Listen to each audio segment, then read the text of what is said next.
evening, everyone, and welcome to this special night for the Australian Institute of International Affairs Tasmania branch. On behalf of the branch, I'm Kim Boyer, the State President, and I welcome you to tonight.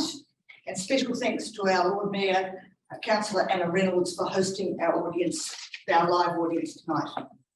Before we start, in welcoming you, I want to pay respect on behalf of the AIIA, the traditional owners and custodians of this land, the Palawa people of Nipaluna, Tasmania, together with their elders past and present. I also pay respect to the traditional owners of the lands from which our virtual remote audience is watching. In relation to our remote audience, the webinar part of this evening will wind up around 6:35 to enable the live audience to informally meet and chat. Apologies for that, but you could perhaps go and share your glass of wine at home. Before I introduce our MC for the night, I just need to advise that this event was planned many months ago, and we were unaware that it would be in the midst of a local government election. So to gently point out that this is not an election event, and questions or comments relating to these elections won't be accepted in the Q&A part of the event. For those of you remotely, the Q&A is actually under chat, not Q&A, and any questions should be typed in to the chat part on your computer. I now have great pleasure in handing over to AIIA Vice President Stephen Phipps to MC the event and to introduce our guest speaker.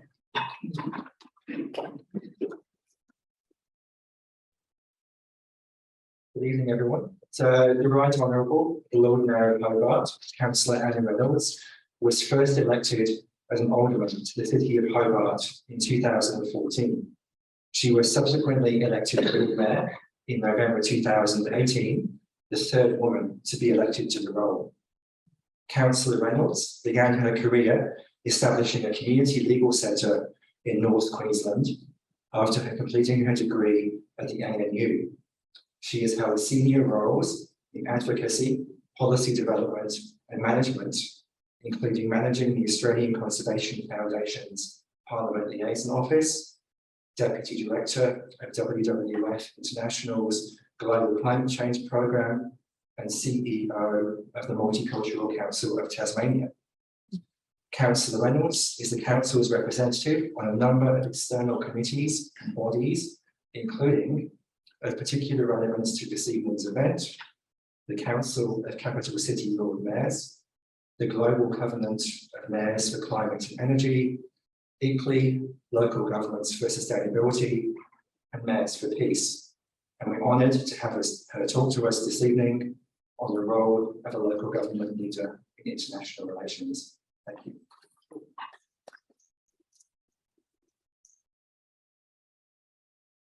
Stephen, and thank you all for attending. Let's get my papers and some things together. I bought my jacket because I thought it was feeling a bit cool in here, but it's not too bad. So great.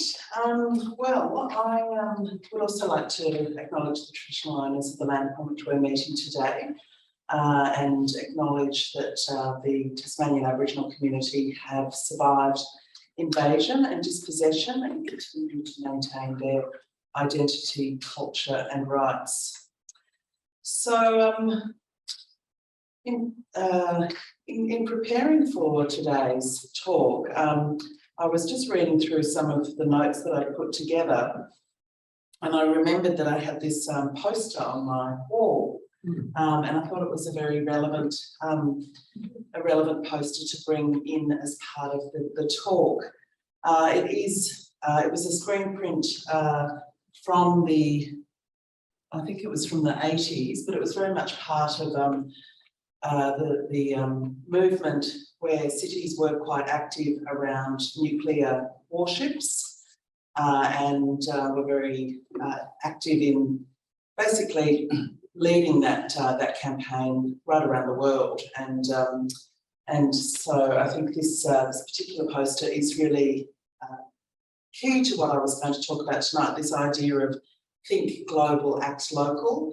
And the idea of think global, act local actually originated from a book by Patrick Geddes from 1915, and it was a book called Cities in Evolution. But then it re-emerged in the 1970s from a range of organisations and conferences that use this idea of thinking local, thinking global and acting local.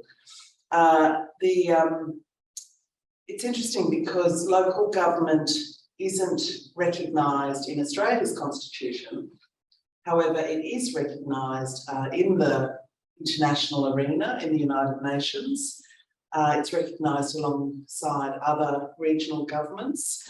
And I just also came across this interesting document from, I was looking at the question of think global, act local, came across this document from the United Nations about local governance from 1996.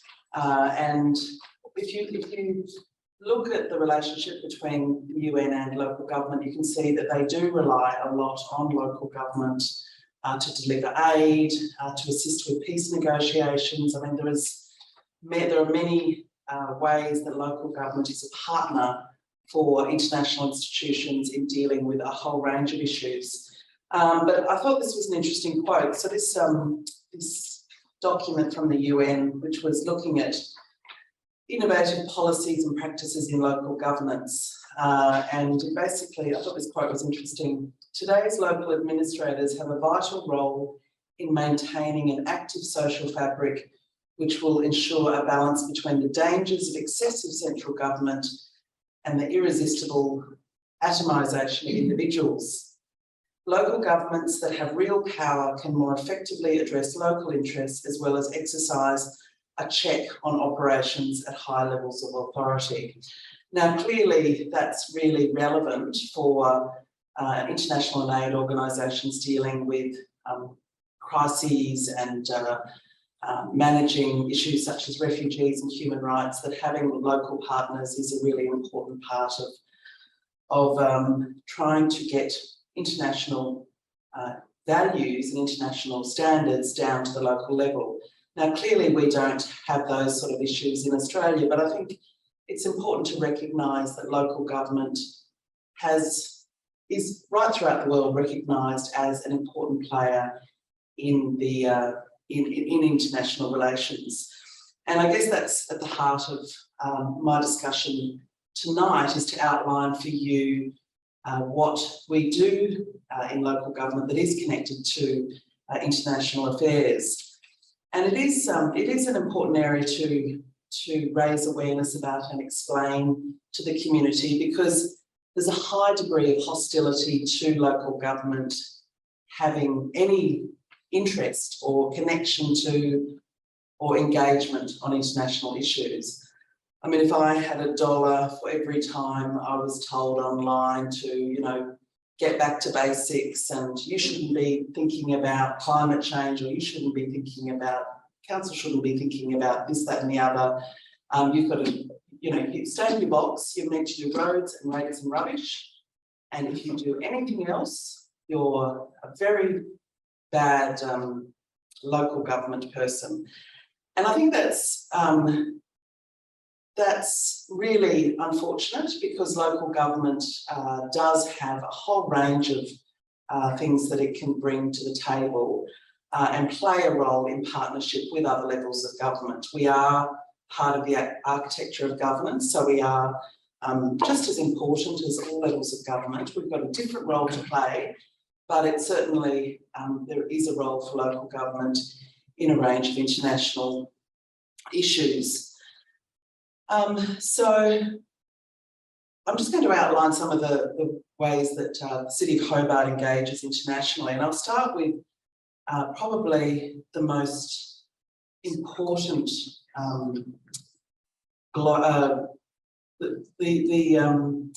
the key proximity to Antarctica really is why Hobart is significant globally. I mean, we all love Hobart. We think it's a fabulous city. It's got lots of things that are famous around the world.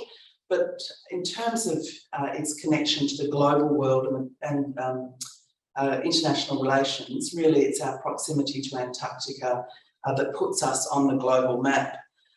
We are one of just 5 global Antarctic gateway cities, and we do have this unique geographic, cultural and economic connection to Antarctica. The city does promote the cultural and economic significance of the Antarctic sector to our city, and we do this through staging an annual reception at the start of the Antarctic summer season. We promote the gateway status through street banners and lighting to ensure that the local community understands that this is an important sector. We have a range of events and research that helps us understand the importance of this sector and what we can do to ensure the growth of it for the benefit of our economy and for employment. A key part of this that was undertaken a few years ago was some work that we were part of as part of the Antarctic Cities project. So this was a collaborative research project that ran between 2017 and 2020, and it was to research the role of all of the Antarctic cities and to try and bring them closer together. So in Rob Valentine's time as a mayor, there was actually a meeting of all the Antarctic gateway cities in Christchurch, and there was an intention to have a memorandum of understanding between all the gateway cities so that they could share intelligence and information and ideas. That didn't take off because sometimes local government has good intentions but doesn't have the capacity to do everything. So that didn't really take off, but this project in 2017 to 2020 was really trying to bring that alliance back together again. And as part of that project, it was a significant research project funded by the Australian Research Council, so it was externally funded, and it was a collaboration between a number of universities and a number of cities. And amongst other things, the project found that 72% of Greater Hobart residents feel that Antarctica is important to Hobart's identity, that more than 1 in 3 people believe Hobart should prioritise becoming a leading international scientific centre for Antarctica, and 1 in 5 respondents had attended an Antarctic-related cultural activity in Hobart. A total of 82 respondents to the project agreed that local government should lead the development of a plan to integrate Antarctica into the future of Hobart.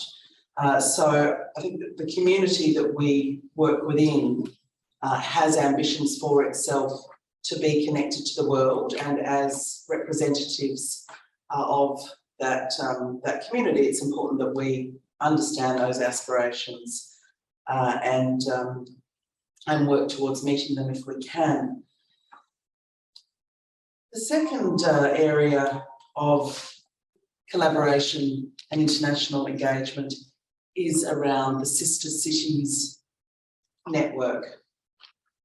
And the concept of a sister city or city twinning arose at the end of World War II, and the original intention was to help foster understanding between culturally distinct places that may have previously been in war, in opposition together, and this is why our first sister city relationship was with a city in Japan, Yaesu. That was established 45 years ago in 1977, so quite a long time ago, but the Sister City movement began well before we actually had our first sister city, and it has been a really significant relationship, as Stephen would know, as part of the Australia-Japan Friendship Society, who really helps to connect those two, Hobart and Yaesu. And the second sister city was established in 1988, and that was with L'Aquila in Italy. And that sister city didn't come about through conflict or trying to bring together cultures that had previously been at war, but it came about through a local diaspora community. So many of the Italian immigrants in Hobart were from this province of Abruzzo, and they wanted to establish that stronger connection between Hobart and their home city. And so they pushed and advocated for Hobart to have a sister city relationship. And that was established in 1988. We've also established what's called friendship cities, which is a bit different. With cities in China, they have friendship cities rather than sister cities. And we have a friendship city with the capital of Fuzhou, which is the sister state with Tasmania. And that is the state of Fujian, which Tasmania has a relationship with Fujian. So that was established in 2017, and that's also an important relationship. And it's interesting, I mean, there is a lot of, again, there's a tension between people who are highly sceptical of these sister city international relationships and people who think they're really important. And it is a balance as a local decision maker as to whether we expand those sister city relationships or whether we basically keep it as they are. We've had members of the Indian community recently, because there is no relationship between Tasmania and India at the moment. So we have, even though it's as big as China and as important, there is no formal relationship with an Indian state in the way that there is with a Chinese state. So there's talk about the importance of establishing something with India, and we've had the local community, a very significant proportion of the Indian community here hails from Kerala, and they have been suggesting that we establish a sister city relationship with Cochin, which is the capital of Kerala and a heritage port city and has a lot of similarities to Hobart in many ways. Similarly, one of our biggest diaspora communities at the moment is the Nepalese. A very large growing community, and they are keen for us to have a sister city relationship with Nepal. And again, is it a good use of local government resources to support these relationships? Can we have the sister city relationships without expending a huge amount of money? I mean, these are all questions that local decision makers often grapple with in trying to understand the role of international relationships to our city, to our city's economy, but also to our city's culture. The other key area that, as a civic leader, the Lord Mayor plays is to receive official calls from Defence Force personnel, but also ambassadors and high commissioners and delegates from foreign countries. And so this is something that happens very regularly. As a Lord Mayor, the ambassador, most recent ambassador to visit was the ambassador from Vietnam. And but there'd be a different ambassador visit probably once every 2 or 3 months. And as part of their rounds, they visit lots of state government representatives, but they're also keen to visit the mayor of the capital city. So that's another really important part of the work that we do. Now, the other area of active engagement at the international level is where mayors and councillors join networks of common interest or common concern. And these kind of city networks or mayoral networks, again, are very common. One that's probably best known here in Hobart is the Mayors for Peace, which was a worldwide network that was started by the mayors of Hiroshima and Nagasaki after World War II in an attempt to eliminate nuclear weapons. City of Hobart first joined as a member of the Mayors for Peace in December 2007. It was Mayor Rob Valentine that joined in those days, and he was telling me today, actually, because I saw him at something else around peace, which I'll mention in a minute. He mentioned that when he joined, he thinks there were about 1,200 cities or mayors that were part of this network. Today, the network has grown to 8,206 cities in 166 countries and regions around the world. And as far as a network goes, it is a network of interest. I wouldn't say that it's a particularly active organisation, certainly not from my perspective as a mayor. I don't hear that much from them. There's a newsletter that comes in about once every 3 months. So it's not a significant network that I would do much with at this stage, but I guess it's there as a collection of cities that are interested in these common issues that may be useful at some point in time. And it's certainly a place to disseminate global information right down to the local level, and that's a way that these global networks can be helpful. With the growing concern about climate change all around the world, there's also a number of international networks that have emerged for mayors and cities to share information and connect over how to tackle climate change. And the reason that we need to do that is because it's cities that are actually on the front line of dealing with climate impacts. You only have to look at what was happening in Lismore earlier this year to know that it wasn't actually state or federal governments that were there right when the crisis was happening. It was the local government, and often once the state emergency services leave and everything's cleaned up, it ends up being local government that has to spend many years rebuilding infrastructure and also many years helping the community get back on its feet.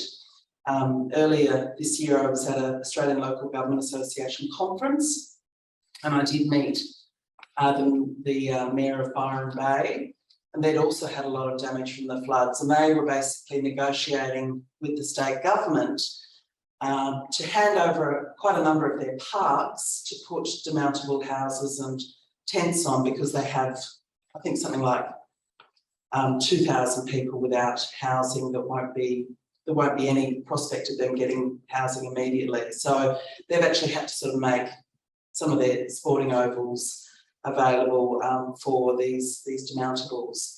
So it's very much right around the world, local governments are having to deal with climate extremes and managing the impacts of climate change. And also there's many opportunities for local government in adopting some of the best practice technologies that are coming about through reducing emissions. So, for example, all of the solar panels that we've put up on our council buildings has dramatically reduced our electricity bills. And again, all around the world, there are cities sharing information and recognising that they can benefit, and their residents can benefit from understanding some of these issues. So, as part of that, there is one particular organisation called the Global Covenant of Mayors for Climate and Energy, and I was invited to join the board of that organisation representing Oceania. Part of the reason for that was my professional work history before I was mayor, but it's an interesting organisation, and it does represent, it is the largest global alliance for city climate leadership, and it represents more than 10,000 cities around the world who are committed to addressing climate change.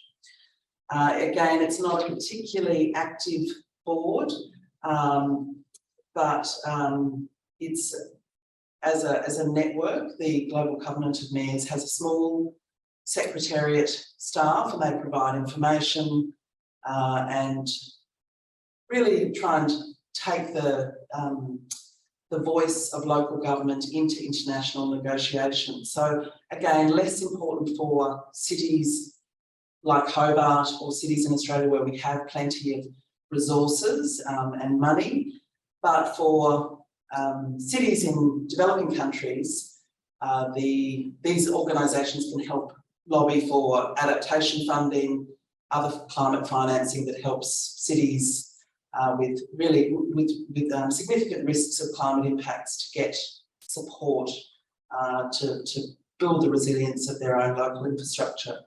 So some of the work that GCOM has done in that space has been really significant in terms of ensuring that the resourcing is going into those developing countries that have got very significant risks of climate impacts.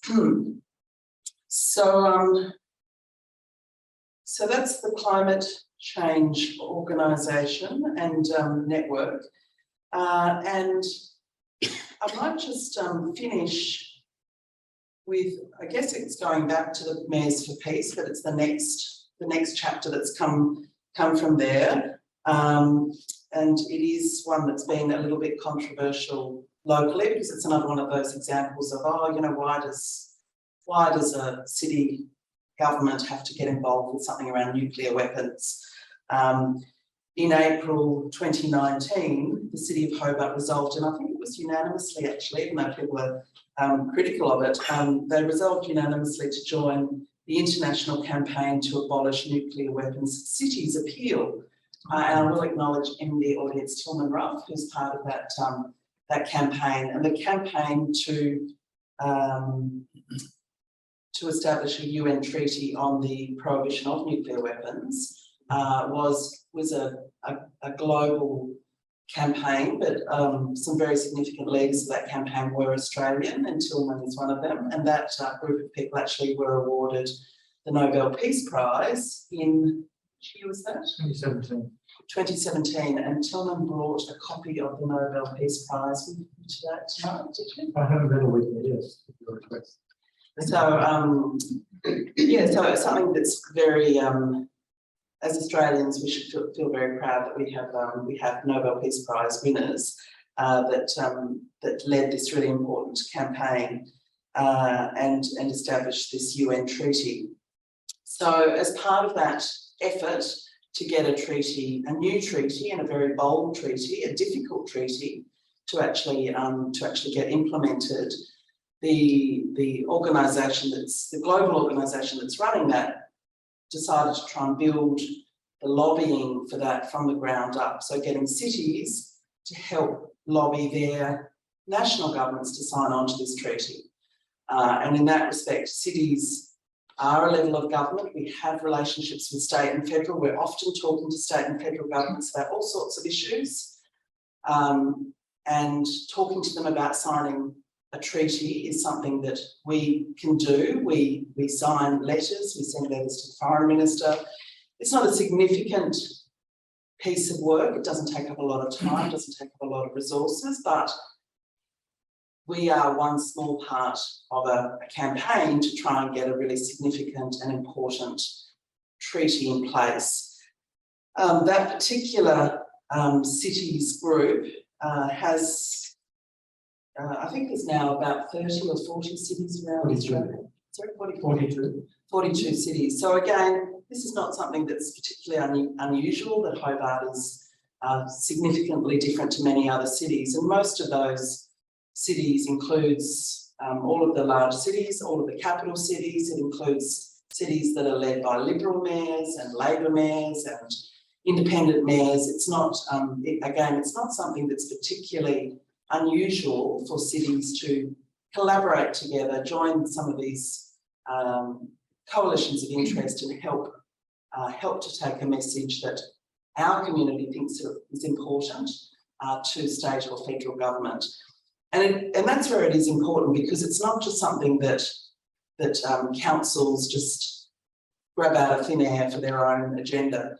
Most of the things that we get involved in are because a member of the community has asked us to join a network, or a petition's come through and said, can you please be part of this campaign? So in a sense, local government is, it's often referred to as the level of government closest to the people, and it is, in the sense that we can be very responsive to community requests for us to speak to a community concern or raise a community concern, and that's where local government can be very responsive. And if you've got that happening in a range of places, that can be really helpful for changing the bigger picture things in our society. So related to that mission for peace, I just wanted to mention something that I was involved in today, because it's not just the community sector that's keen to see local government play a role in connecting places and connecting cities. Today I was part of the SCAL, which I don't know what SCAL stands for, actually. Oh, yes, I do. SCAL is a global network of tourism organisations and businesses, and they also collaborate around the International Institute of Peace through Tourism. So this is a big global network of tourism businesses that believe that tourism is an important part of keeping the peace around the world. And so this group meets every month in Hobart. It involves Federal Group, Pennicott Tours, all of the big names in tourism are part of this network. And they encouraged us to become a global city of peace under this tourism, Peace Through Tourism initiative. And they've established a peace promenade with trees down at Macquarie Point. At the moment, they're all in boxes, but they're going to grow in planter boxes and be transferred when we know what's happening at Macquarie Point. But I think that was a really current example of where the community, whether it's the business community or residents, are keen for us to be part of a global initiative. And for them, it helps them with their networking with other businesses around the world, and helps them promote Hobart as a leadership city that's taking the initiative on this Institute for Peace Through Tourism. So that was an example of something that happened today. So I think I'll leave it there and open it up for questions. But that I think gives you an idea of the kind of things that I'm doing in my role, that's as a local leader that has some connection to international relations. Every mayor of a capital city would probably do things slightly differently, and capital cities, I think, do have a deeper role in those international engagements than a regional city might. But I think you find even there wouldn't really be a single city in Australia that probably doesn't have some sort of connection with a sister city or with some sort of international network sharing information, because it is a really significant and important part of the work that we do at the local level. Thank you.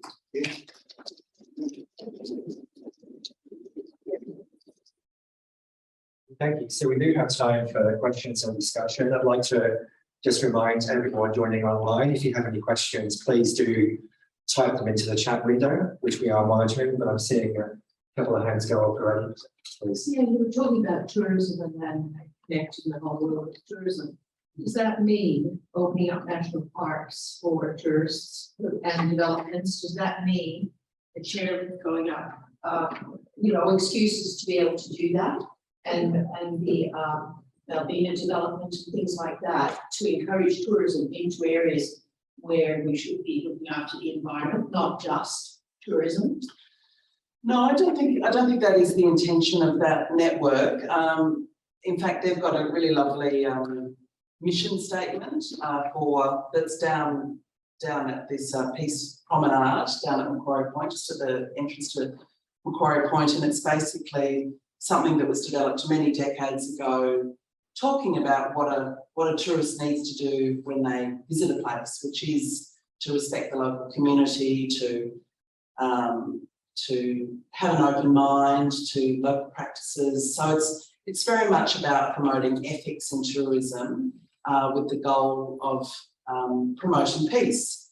Because from their perspective as tourism businesses, they see that, of course, there's money to make in tourism and there's jobs and it's a really important industry, but they also believe that it's the way that most people develop a stronger understanding of another culture. So there's nothing like going to a completely different culture to start breaking down prejudices. And people who don't travel to another culture often may carry around prejudices and misunderstandings about their culture. And so their philosophy is that if people are travelling and connecting with people from other cultures, then we'll have a more peaceful world. And that's I think, the philosophy behind that project.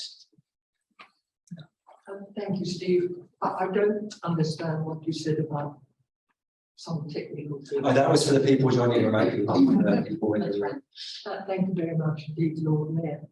I note that you speak of the Fujian and the Fuzhou relationship with China. I'm wondering whether that means that it's not possible to also forge further sister city friendship with two other cities, in particular Xinwei and Taishan, which are the two cities from which most Tasmanian Chinese have their ancestral origins. Right. And how would you go about that? Yes, it is. I mean, I think that there's so many places around the world where Hobart has connections, where people hail from, where we have significant communities come from particular regions of different countries. So it would be challenging for us to establish sister city relationships with all of the places that we have as a city. The challenge with some of the relationships with China is that the officials expect a really high level of servicing. So I've never been on a sister city trip, but other colleagues have been before COVID. And there's an expectation that the delegations are large, so that you can't just send the mayor and the general manager or the CEO, you have to send several officers and several elected members, otherwise it's seen that you don't care about the relationship and you're being disrespectful. And similarly, when we receive delegations here, they bring very big delegations, and there's obviously an expectation that the City of Hobart is a host to a range of activities while they're here. So there are resourcing implications in these sister city relationships, and so we have to make sure that they do deliver value for the community, because the community just won't accept a significant amount of ratepayers' funding going to these relationships unless they can see there's a purpose to this. What is the purpose? So the purpose in the case of the Fuzhou is that we have that connection at the state level. We're the capital city, and so that's the capital city, and the Tasmanian government has the relationship with the state.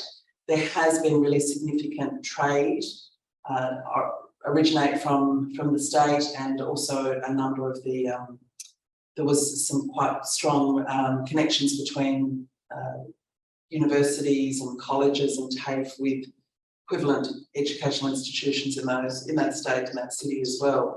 So I think you were able to show that there was a sort of economic value as well as a cultural value. But it is challenging, because I think we could all think of cities where there are connections. Apparently, Hobart used to have a sister city, or was nearly going to establish a sister city relationship with Dunedin in New Zealand, and that was because we shared a lot of similarities of being a small city on the edge of the planet, basically.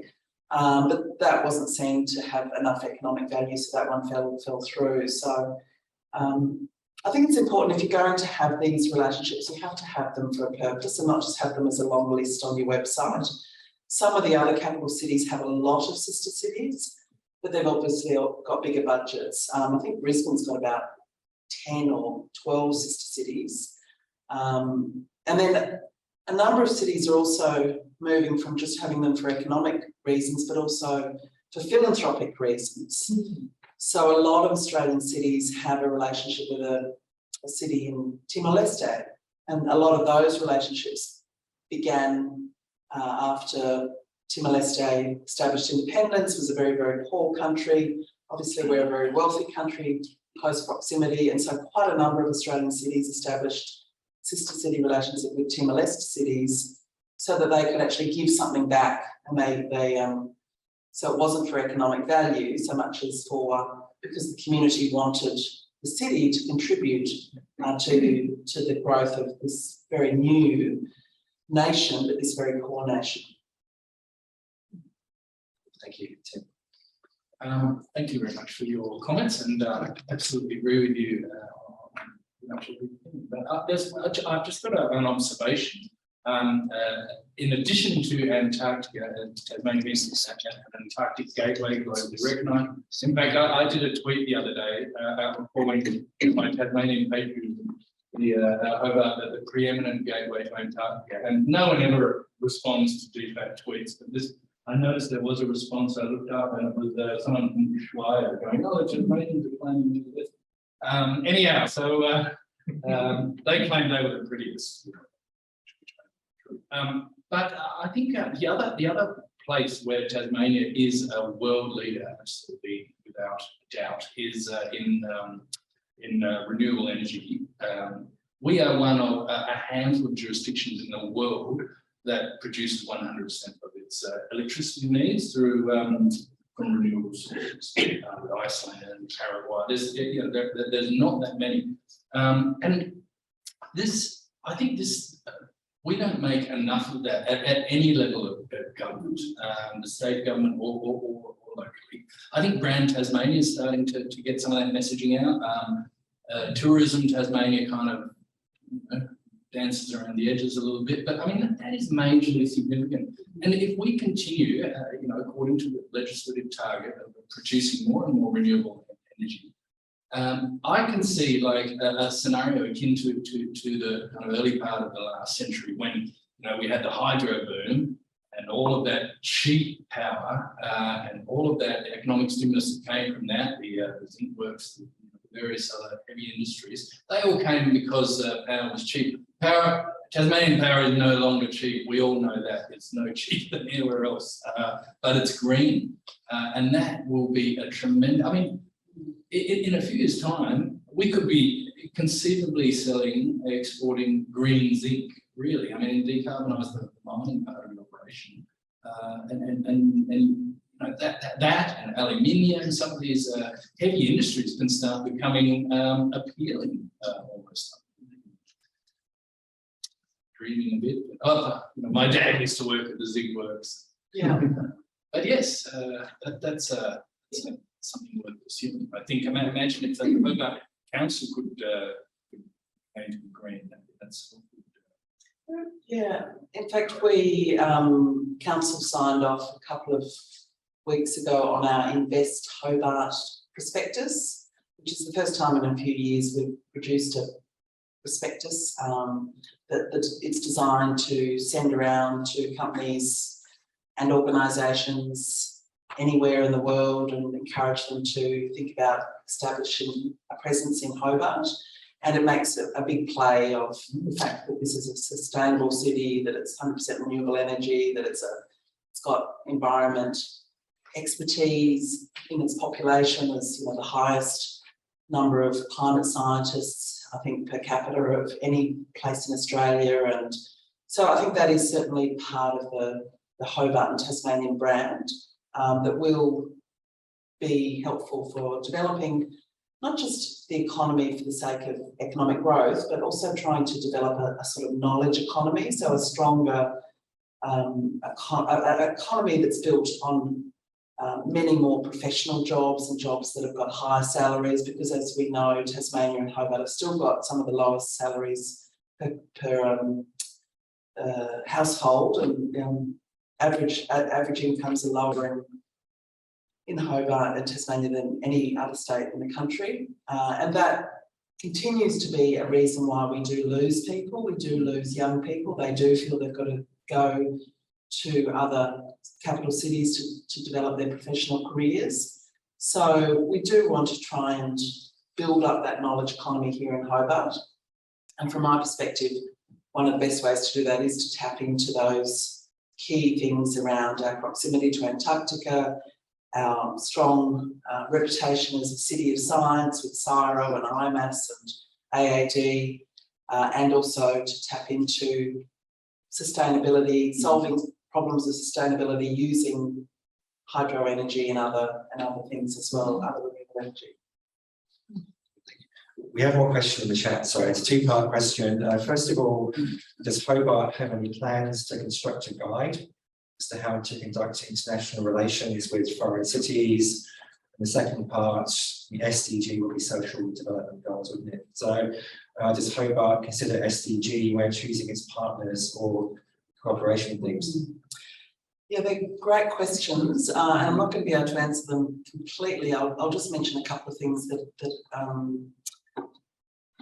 have happened related to this. I mean, the whole sister city and international relations space has been put on hold during COVID. So, but before COVID started having a big impact on our operations, these are exactly the sort of questions that we were asking in the chamber, because there was a discussion about whether we should expand our relationship with another Chinese city, which was Xi'an, which was one of the ones that was talked about, or whether we should be looking at other cities. And in the chamber, there was discussion about whether we should be doing exactly that assessment of whether the cities we're establishing relationships with do meet the SDG goals, and whether they are best practice cities, or whether they're cities that we don't really want to emulate or have connections to. So that was certainly one of the discussions that was talked about if we are going forward and choosing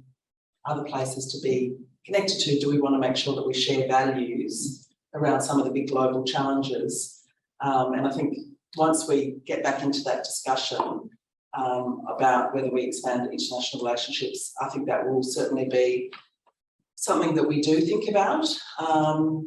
And we haven't so much developed a guide to conduct international relations, but there is a sister cities network, an Australian Sister Cities Association, I think it is, that we're a member of. And I think Alderman Thomas has been to one of their conferences, and that's the kind of place, an association that provides that kind of guidance to cities in Australia, is how to conduct international relations.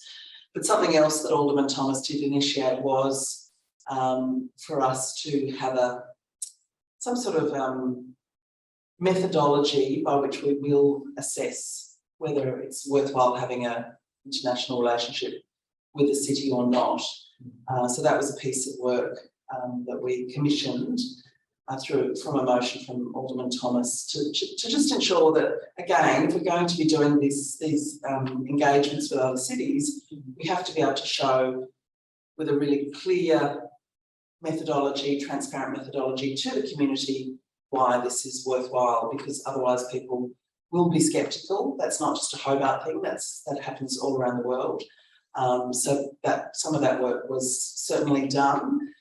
But at the moment, we're not really using it because, again, we're still sort of recovering from COVID, and we'll probably look at our international relationships again when the new council is elected. Thank you. I think we have time for one final question. I think I saw one come back just then, please. Oh, yeah, thank you for the discussion about the Treaty on Abolition of nuclear weapons. I thought that was really interesting.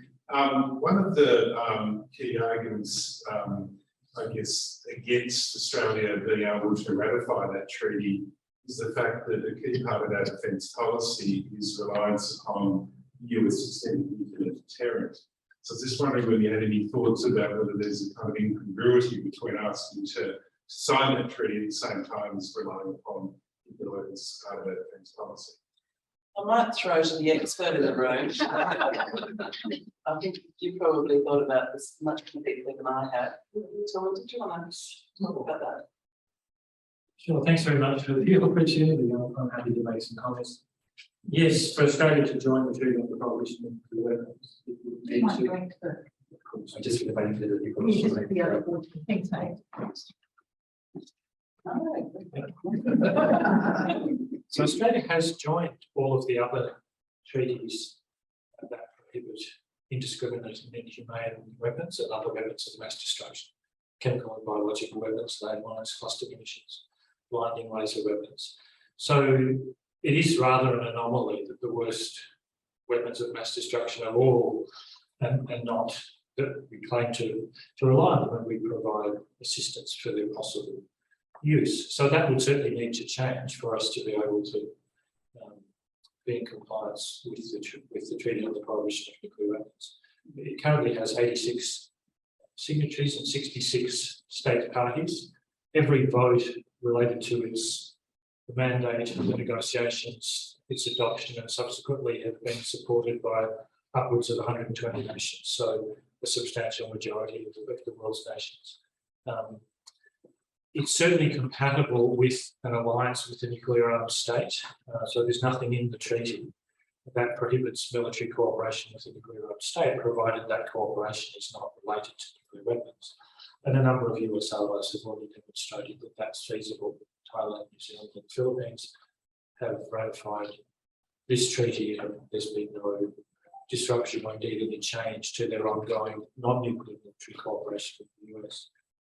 Support for the treaty certainly enjoys very strong popular support in Australia. Consistent opinion polls show between 70 and 80% of the population want Australia to join that treaty. The Labor Party adopted a policy unanimously, moved by Anthony Albanese, seconded by Richard Marles at its 2018 National Conference, committing Australia to sign and ratify that treaty, and that policy was affirmed at last year's National Conference.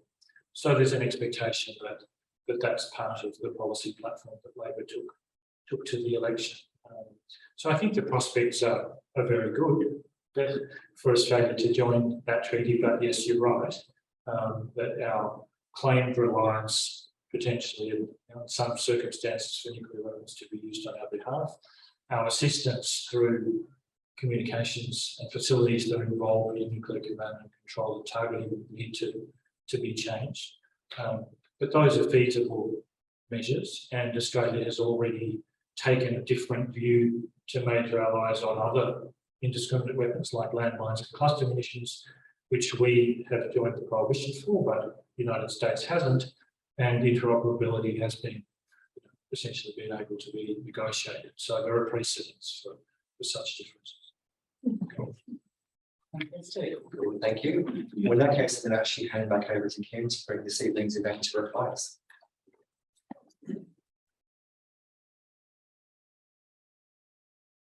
Thank you so much to our Lord Mayor for that wonderful trip through local government and international relations. I think congratulations on having your colleague here to answer the last question, because it was absolutely fascinating as well. It's been terrific having us. So for people online, I just want to remind people online and here that our next event is on the 5th of October at the University Club at the University. It is a person-only event, although it will be recorded and put on the AIIA website later. But it's a very special event because it's our combined event with the Department of Foreign Affairs and Trade and the New Colombo Plan. And we have a speaker called Professor Ian Kemish, who's a former diplomat, and has just written a book called, I think it's called The Consul or the Diplomat or something like that. But he's an expert on Solomon Islands and the Pacific and Australia's relationship in that area. So it will be very exciting. So thanks for attending online. Farewell to people online. We'll sadly turn you off now. And people in the current audience are happy to enjoy a juice or a cuppa. So thank you.